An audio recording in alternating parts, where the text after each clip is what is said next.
Welcome back to another episode of Ops Unboxed. And today I am joined by Alexandra Chirica, founder of the newly named Rylo. Hi, Hi, lovely to see you again. nice to see you again. It's funny actually, you were like one of my last meetings before I went on holiday, and now I'm back from holiday. You're one of my first. So you've top and tailed my entire holiday. Um, I for love that. for anyone who hasn't had a chance to see your episode of In the Opsy, that's the place to go to learn more about Alex, her journey, the product, the why behind it. But Alex, just a quick intro from you before we dive into the product. I'm Alex, founder of Rylo, and we've built this to be your single source of truth for you and your client in your delivery. And that's what I'm going to show you today. Ledge, wicked, nice, short. Thanks. Looking forward to seeing it. Let's go. I'll keep an eye out for the share. Perfect. I'll do that now. Um, for context on it, when how do I put it? A lot of this is to do in focusing on the mid funnel. So we are not a top of the funnel product. We are not the ones getting you your leads or anything like that. This is generally the first thing that you do when you want to send over your proposal or you've had your briefing call or you're trying to send those T's and C's. And it's something we did mention on the podcast before, but every business has their internal processes. What they don't have is a client process. They're managing it on Slack, WhatsApp, emails, all sorts of different things. And this gives everything a home so that there's less admin. So the first thing I'm going to share my screen on is actually the client side of it. So let me know if you can see this. Yeah, let me put it on stage. And we are on. Amazing. So for this room, tiny little things that you won't notice straight away, but it is completely white labeled. So I'm using this just as a mock example, but you've got the URLs completely white labeled. Everything can be customized and branded. And the whole point of this one in particular is I wanted to have the overview of my business. So whether that's the marketing collateral, summary of the call, process overview, and maybe just a link to the website. And from there, I can go to the T's and C's. If you're sending it as a link, again, you can house it into this. And moving on from there, you can have your entire onboarding steps or brief and then shortlist and testimonials. So this will be quite generic, but what we do for all of our users is we create the master template. And that is essentially a bespoke step-by-step process of what do you go through? What are the touch points with you and your client at every single stage to make sure that it's in here. So that will look very different to, exec versus what it is for um exclusive or for 180 and delivery models, but it Mhm. can all be customized. So tiny things that I can show you here on the brief, and it's actually been quite a game changer for some businesses, but I've had it before where the role has changed, right? The spec has changed, particularly if you're working with startups or growing companies. And a lot of the time, companies are actually able to invoice for that. So, tiny things that can change that is having a button here where they can click here to confirm the brief. And you Mhm. can have like a time stamped moment of that client agreeing to the fact that you have agreed to this particular brief. So, if it changes into an entirely different role, you have the data. You are almost auditing all of this work that you're doing to be able to put something together for them to say, you know what, we've changed the goalpost. This now warrants a fee or something like that. But it's something all of our users have now just to cover themselves. And that's a real scenario. Actually, I work with a public sector agency at the moment who they do executive search for public sector. They'll either rerun a search or they'll rebrief it. If it's Mm, rebriefed, there's obviously another fee involved. But if you're rerunning it, you're doing it at your own expense. And sometimes that grey line between is this a rebrief or is this a rerun, that's really, really interesting because you then have to trawl through all your notes, all your meeting notes, hope that someone's put something in the CRM or in an email. So this is nice from that experience perspective. We're all agreeing this up front. And just to be clear, this is the recruitment agency's client view. The client of the yes. recruitment agency views this. Yeah. Yeah, so this is definitely the client, the hiring manager who would be looking at this. If you've got multiple stakeholders, again, what happens a lot of the time, things get filtered through email threads, or they'll forward it to the hiring manager or the TA or someone else in the business, but they might not actually forward your email with the context. They might just forward a document that you've sent. Whereas this keeps all of the work, the entire narrative that you've built and you've done, exactly the same to every single stakeholder that is dealing with it, which is important. So, especially when it comes to candidates. So, we do have an integration for this with Bullhorn, JobAdder, Loxo, where you can send a CV directly into a room. It does an AI summary of the candidate. We also have a light CV formatter as well, but it keeps all of this into here. And then the biggest thing is actually this candidate process board, which is crazy to hear. But what you lose track of when you're sending things via email is clients tend to forget how many candidates have been put through a process because they'll see two candidates attached, then another three on a Wednesday, then two more the following week, where they don't actually see that we've been working on this role now for 30 candidates. It's like there's Yeah. clearly something happening, or there's something wrong in the brief if you have rejected 30 candidates and we're still working on this. So just having something like this where they can actually see exactly the candidates that have been in process, and not only that, but tiny things, they can actually move the candidates to the next stage. And then the recruiter would get notified to say that this client has moved David to interview stage one. You've already eliminated emails of back and forth. Yeah. Do you And know what's even, really nice go on. about? Sorry, I was going to say actually, with a couple of clients I work with at the moment, two jump to mind actually. One creates a Google sheet for every search they do for every client. That's quite common Mhm. practice. And then the Yeah. other one that I've seen more recently is Monday. And actually, Yeah. they use Monday because of that board format. So, but again, Monday is just another additional tool that then doesn't add value in anywhere else in the process as well. So yeah, that's I like that view personally. And actually, even when people aren't using Google Sheets or Monday boards, Mm. we when I was recruiting, we had to submit CVs on Greenhouse, but the hiring manager would tell us to send it to them directly. So sometimes the client's got the functionality to view all the candidates on their Greenhouse or whatever it might be, for Yeah. example, but they don't want it because they want to work from email. They want to work from email, or they want to work from one place that's easy, one portal, see everything, move it along, communicate, etc. So yeah, really Exactly. interesting. And on top of that, you again, it's just tiny things that we've taken into consideration, that like, when has it been uploaded? That is not something you can change. That is just a fact of when it's been uploaded. Because we've had a few questions from like contingency recruiters as well, of if there's ever a battle. This gives you 3 layers of data, for instance, not only when you've uploaded it, but also when you've sent it, but then also when the client has accepted it, right? So Right. these are just immutable completely. So now if I just go to the actual room that you can edit. So all of this, you have your dashboard, and the biggest thing is your template. Like I said, we do the bespoke template because what we do not want consultants to do is have to start these rooms from scratch. No one has the time. No one ever has time. So all you need to do is click begin, put in the name that this is for, and then it generates the room for you with exactly that process that you have, which means you don't need to upload any marketing collateral because it's already in the room.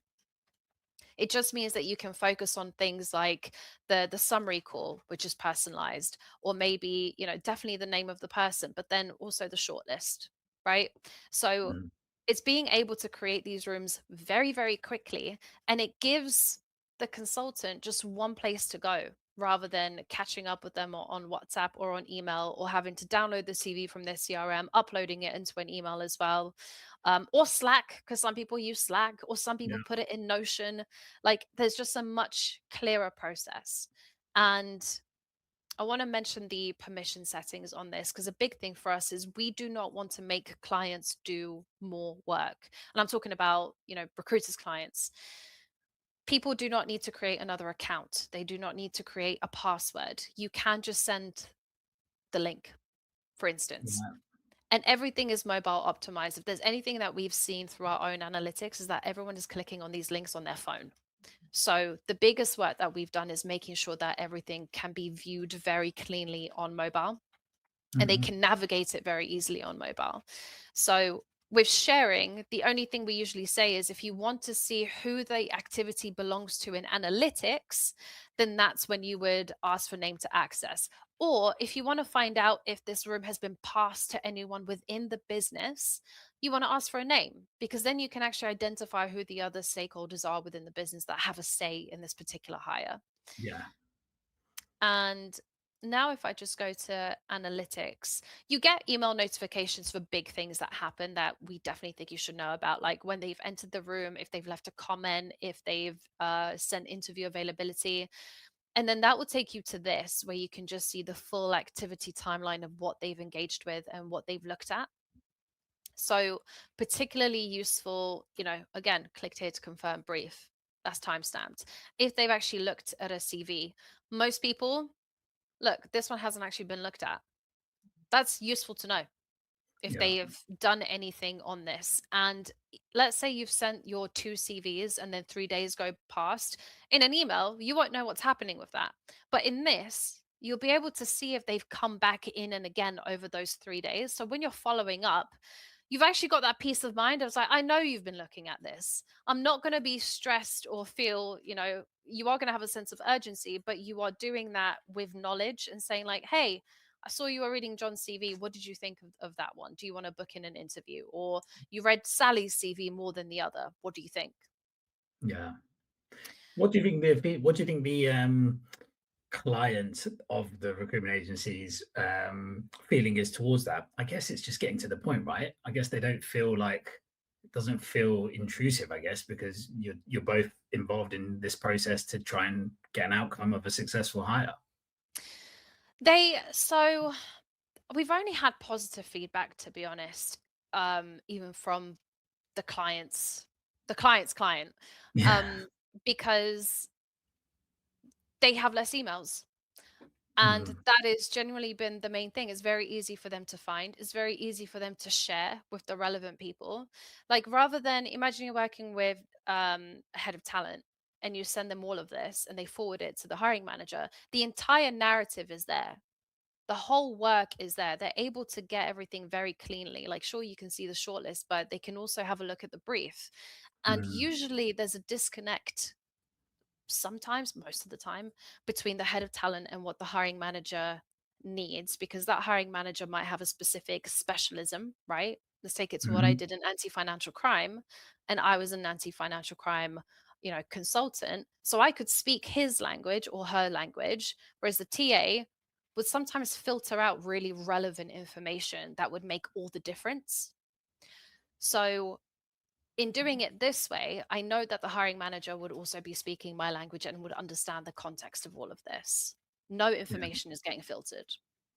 So, the other part of this, and the reason I mentioned the, let's say, 180 desk, is if you are working in a situation where you've got the sales team and the delivery, your sales team would start the proposal. And bear in mind, I can hide all of these tabs because they're not ready, right?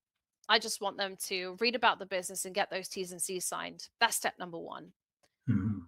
All of the other tabs, I'm only going to open them when they become relevant and when I want the client to see them. So once that's there and it moves over to delivery, I can just share the room. You can see here it's shared with one recruiter, and I want to share it with the delivery team.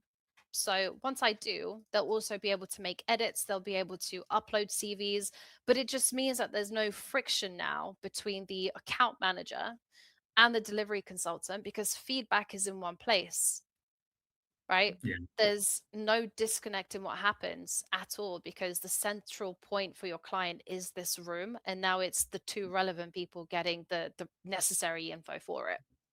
And that happens all the time, right? I managed a delivery function for a huge ERP recruitment business, and account managers used to email over. They used to email over things like 4 or 5 words and like a couple of modules of SAP and say, yeah, off you go. That's what we had as a brief, even for perm jobs sometimes, right? That's what we'd get. Mm, And it get lost, and your delivery folks sometimes do need a bit more information. What ended up happening is you'd start the search with the limited information, you'd find 3 to 5 CVs, send them across. The account manager would be forwarding them on to the client, right? Say, here's some CVs for you. Client would give feedback. They would then pass that feedback back. So you'd have like these steps in the chain, and everything was getting Chinese whispered and diluted. But actually, using something like Rylo just means upfront, here's the conversation we've had, here's the brief we've agreed, here's call notes or whatever you've got in there as context, access to Yeah. that straight away. So you can skip the account manager in the middle, freeing up the account manager actually to go do some more account managing or BD within their accounts. I like it as a concept. I think for the 180 stuff, like especially like the 180 piece, especially if you're getting volume of work, like you've got one hiring manager, you've got like multiple headcount for one role. You just need to run campaigns. It's such a good way Yeah. of going mass campaign management for candidates. And also it's finally allowing recruiters to do the one thing that some of them don't do, which is document your process. Mm. Like being able, all of those emails, right, that they send with updates on the market and whatever, that is really valuable information, but they don't dress it up as market mapping. They just call it an update, right? Yeah, And yeah, there's something about positioning it in a way where it's like productized, like how I showed you the segments in that way. It gives the client a different experience. It tells them, oh, this person knows their stuff. This is the info that I'm getting. But it's, all these emails that people are writing, updates.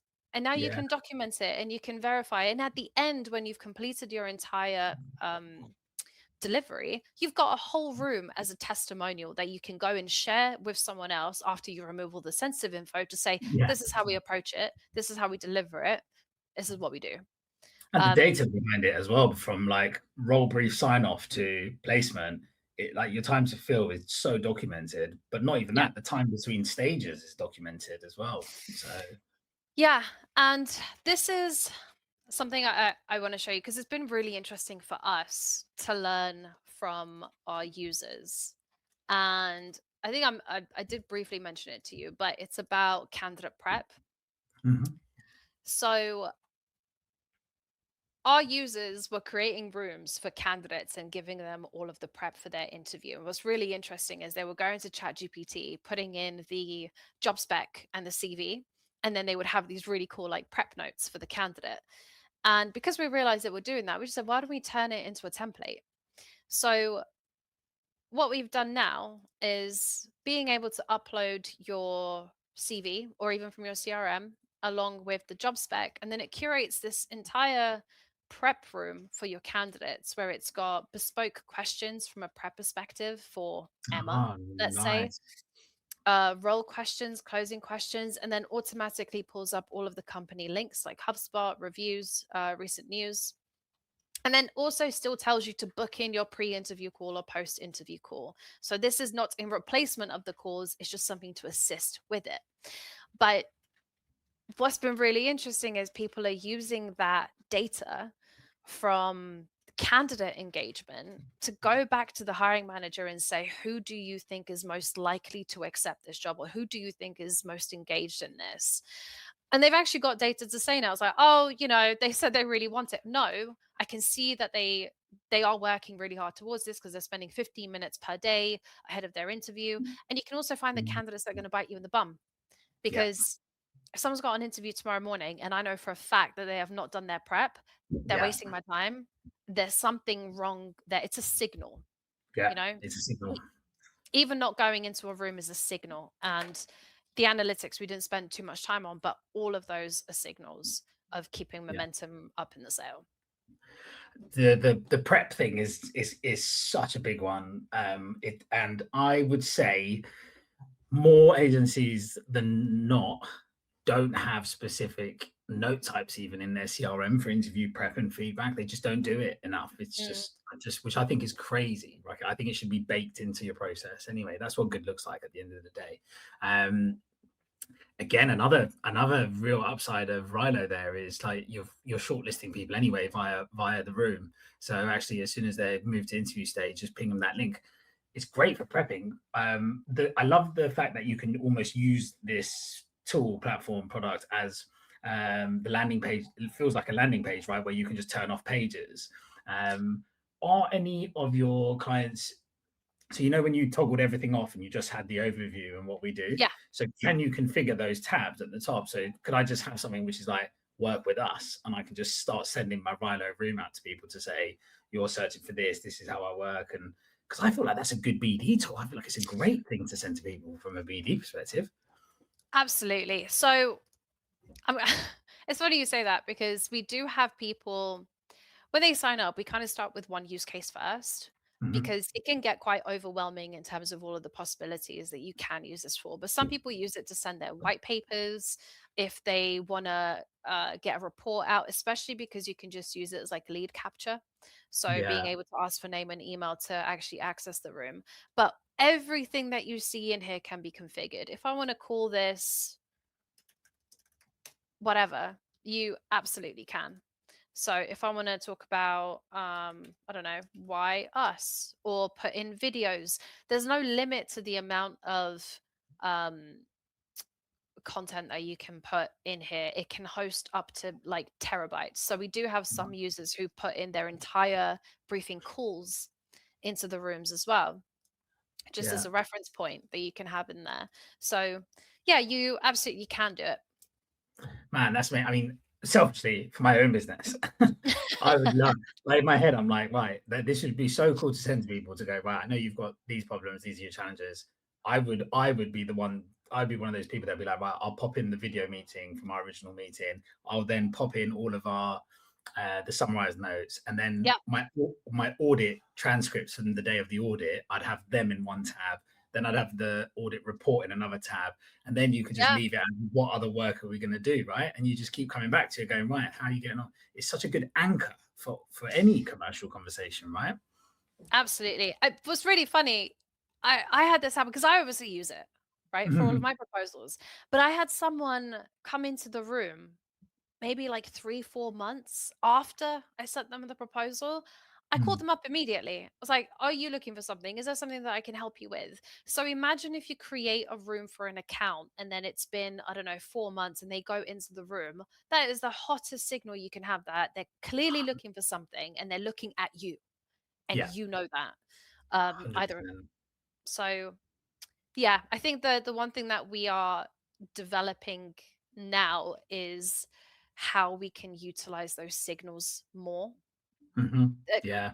Consultants are great, but if we can give them a helping hand of what this signal can mean, and based on how long they've spent in the room, what you can follow up with, like there's a real opportunity for that, and it's something that we've got on our roadmap.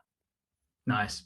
I mean, I paid my mortgage by helping recruitment agencies understand data, because I don't think recruitment agencies or consultants, managers, whatever they may be, I don't think they're short of data points nowadays, because there's lots Yeah, of data available from everything. But understanding the why between them and what do you actually do, right? Like simple things like you've sent loads of CVs and not got any interviews. The yeah, role quality, candidate quality, is obvious what you need to go and interrogate or look at. So yeah, anything that you can proactively encourage people to do from signals is great. When you were talking about the analytics, I guess, of how people are working their way through the rooms, it reminded me of years ago when we first got, like, we had this bit of software on our emails which would tell us when people opened emails. yeah, We loved it. We loved it because it was new, and we were like, "Oh my god, they've opened it," and we'd be like getting on the phone to them straight away. And then as the years went on, people's email security would open emails to check it. So you'd call people yeah, up, say, "Hey, I've just seen you've opened this email," and they'd be like, "No, I haven't, because actually that was just a bot screening the email," for example. And I know systems are getting more clever about that now, but knowing what people click on, where they go, how long they're in there, how many times they've come in, that level of analytics when you're doing volume of BD or volume of delivery, I think that's just priceless, if I'm honest with you. Um, yeah. And I think the honorable mention here, particularly when it comes to document sending and email threads, is exec search and mhm. that entire industry. The amount of reports I've seen that they would send across, whether it's an Excel spreadsheet for your long list and maybe a report and then the candidate pack and then this. And I'm wondering, they're all filtered through emails. I don't know who is actually receiving it. And then all of that money, time, effort, and energy spent into creating them, and you have no idea if they're actually reading it or what's Yeah. happening with it. Like and it's always been done that way, right? Yeah. Um, so I think for us, it's been really interesting to get the exec firms on board as well, and then basically mapping out their entire process and product and not having to manually do that all the time, right? Yeah. So Great that way is to where we are. Great way to onboard new staff as well, if I'm honest. If you just go, right, this is our process, here's a room, you go win some work. Once you've won the role and got commitment for it, here's the template, spin it up, and the process is mapped out. It's just self-guiding, isn't it, for newbies as well. Um, Yeah, very nice, very good. I really like it. I mean, that is so far from what when we first met, I think 2 years ago. 2 years ago. So yes, that's very, very cool though. I love recording these when I actually haven't seen the product because it's like my brain just goes in a million places as to like what I'm seeing out there. Where does this solve problems? And it's nice to see stuff that solves and addresses real bottlenecks and problems. And it's a differentiator. I think, who did I speak to earlier on today? I spoke to Hisham earlier on today, and we were talking nice. about like BD, right? And like dial more people, cold call more, or I don't know, host an event or monetize your podcast. All of these are different ways to do business development and create Yeah, communities. He was talking about that. He's obviously very good at doing that, right? That's his thing. Um, but this is another reason to call people. This is another reason why people should work with you because yeah, actually we will take a lot of manual processes that are killing time on both sides and do it for you. So anyway, I'm starting to sell it now. That's good. But that's the purpose of this as well, right? I get to learn about these products. I can talk about them in my travels as well. Um, yeah. And I think you're so right about the different use cases. We've got one particular agency who actually wants to use it for their own internal hiring and onboarding because it's so structured, and they have, the 30, 60, 90-day plan, and then they've got this, and then they've got all of the checks. They don't actually have a place right now to document all of it. So they're using it for that use case. So what I love is when businesses come to me with their own use case. I was like, I love that, because you yeah. can just mold it and customize it into what you see fit. Well, I'm liking it as a project management tool for embedded ops or rec experts because I think that you can run a project on it basically from start to finish and have one central store rather than like I'm terrible. I use Trello, Monday, all sorts, like different clients, different things. I've got Slack, Teams, I've got every because I try and cater for all my clients. But actually, if I could go out to market with them and say, hey, I've got an EO room or an EO, you can call it what you want as well, right? They're Yeah, Rylo rooms, but you can call it EO yeah. loft or annex. Call it whatever you want, right? Call it what you want. And I think we haven't had anyone even reject it because it's so inoffensive. I don't know how to Mm, explain it, but it's not setting up a new Slack channel. It's not making them create accounts. It's just, here's your link. We're using it because we don't want more emails in your inbox. We just want you to have access to everything very quickly and easily. So we actually ended up writing a playbook about this because all of our users were coming up with how they've been handling conversations with the clients. mm. So we put that all together, particularly actually the main one being ATS portals, Yeah. right? How does that work? So, well, like you mentioned, right? Some people like to have the CV sent directly to the hiring manager anyway. But one really good one that one of our users says is, rather than putting 15 CVs into your ATS, let's get you to view them here. And then the ones that you want to move forward with, those are the ones that we'll upload. So it Yeah. keeps the recruiter to continue having that control up to a Mhm. certain point where it gets serious. And then that's when you can actually upload them. So, Yeah, nice. oh, that was a good one. I stole it. I think that's a great one. Also, I'll tell you why that's a great one. One of the agencies I used to work at before, they would force you to put everything on Greenhouse, right? And then we found out that the internal recruitment team, 12 months after you uploaded everyone, would contact them just with a generic email, just to say, hey, by the way, are you interested in working with us again in the future?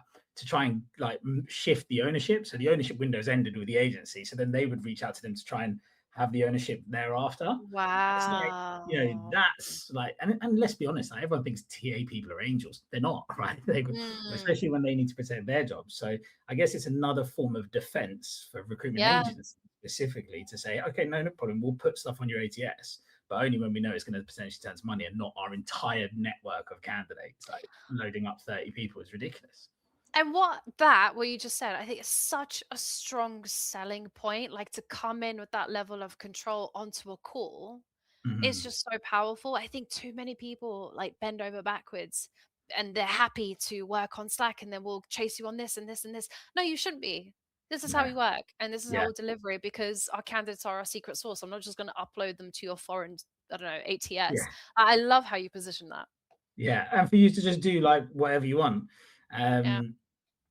This might be a naturally good time to end because my dog is about to start barking because my next door neighbor has just knocked on the door to get their parcel. And I was just saying to you before that my kids are out, so nothing's going to happen. So, and instead, he's come and knocked on the door now. So go give your neighbor your parcel. I'll go give my neighbor the parcel. Let me just end the recording and I'll catch up with you afterwards. But thank you again. That was wicked. I'll put links in for Alex and the products and everything afterwards for you to come and get hold of.